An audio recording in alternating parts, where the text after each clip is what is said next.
If you're a heat and air conditioning technician or even a salesperson, how do you share that the last guy or the last guys were wrong? And why does it matter? This is a fantastic question. I'm Scott Bell, coming to you live for HVAC Technician Sales Secrets on a perfect day to talk about sales and business and a fantastic day to talk about you. I'm coming to you live from Sacramento. Okay, so here's what's going to happen. There's going to be a point where you end up at Mr. Smith, Mrs. Smith, Mr. Jones, Mr. Jones's house, and the tech or the salesperson in front of you was wrong. Okay, look, not everybody has the same knowledge, skills, talents, and capabilities that you have, and not everybody knows what time of day the tech was out at that call. Okay, so there's a couple of things that happen. Sometimes there's things completely out of your control that will lead to a misdiagnosis. Let's say that you have a circuit board issue and the soldering has gone soft. And so in the middle of the heat, you lose control of a board. Or when it starts to warm up outside or after a freeze, that circuit board starts working. So it can create what looks like a ghost in the system. So there's plenty of times where there's things that happen depending upon the time of day the tech was there. So one of the questions you should be asking is, hey, what time of day was the tech here when they inspected your equipment, when they looked at what was going on? Because that can lead to some issues. There's times where if you have a fan motor, in the heat of the afternoon, that fan motor will seize and shut off, but in the morning it'll be fine. So a tech will come out, misdiagnose, and then next thing you know, you're out there, dude's bad, doesn't know what he's doing. Could have just been circumstances, okay? So recognize that as techs, as salespeople, sometimes you and me miss stuff. When I was a tech, there was times where I missed stuff and I felt dumb. I was like, oh my goodness, how did I miss that? Let's get that out of the way, okay? Let's get the you made a mistake out of the way. What you don't want to do is totally throw the last guy under the bus and say, hey, stupid idiot, bad company, problems, issues, because that guy could be from your company. He could be from somebody else's. The last thing that homeowner wants to hear is like, I am so good. I am so awesome. I'm the most amazing thing. And then at the end of the appointment, you can't figure it out either. And they're like, but I thought you were really good. I thought you were the best. I thought you were awesome. Okay.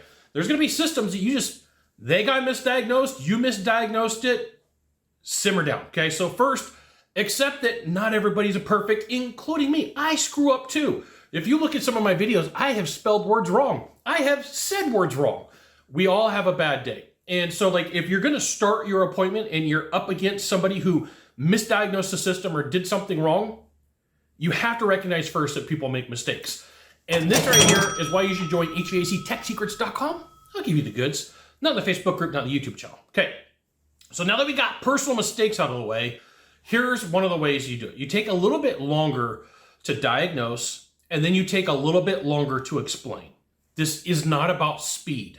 This is not about, hey, I'm gonna get this done as fast as I can. This is about if someone's got questions and someone's like, hey, the last guy told me this, I'm not quite sure. They're not looking for, I'll have you an answer in 2 minutes. They're looking for, I want the right answer. So, got to throw my caveat out there. Don't make anything up. Don't lie. Don't cheat. Don't steal. You don't have to. There's tons of business out there in the in-home services. You don't have to make anything up, okay? So, take some time.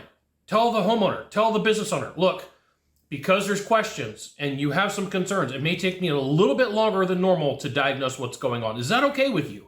You know what they're going to tell you 99% of the time? Yes. Occasionally you're going to get somebody like, no, I want you to hurry up now. Okay, it's going to kind of give you some directions. Now, there's going to be a point where you sit down with Mr. Smith, Mrs. Smith, Mr. Jones, and you go over your discoveries. You go over the issues that system had. You go over the problems the ductwork has, okay? How you explain this is, look, I went through the equipment.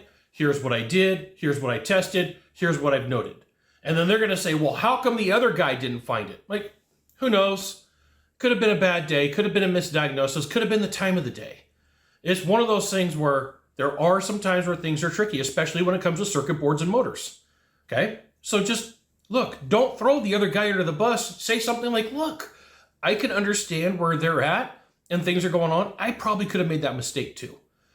They're not looking for you to butt heads, right? They're not looking for like, well, why are you so much better? What they're looking for is, I want the answer. I want my problem solved. They don't need like, hey, that guy's an idiot, or that girl's an idiot, or that company sucks. Think about how that makes you look. So I'm coming at this as a perspective of I rode with technicians on a daily basis. So I rode shotgun. It's not like, hey, I've never been on a sales call. It's not like I was never a technician. I'm looking at it. I got to watch technician, homeowner, ping pong match, back and forth.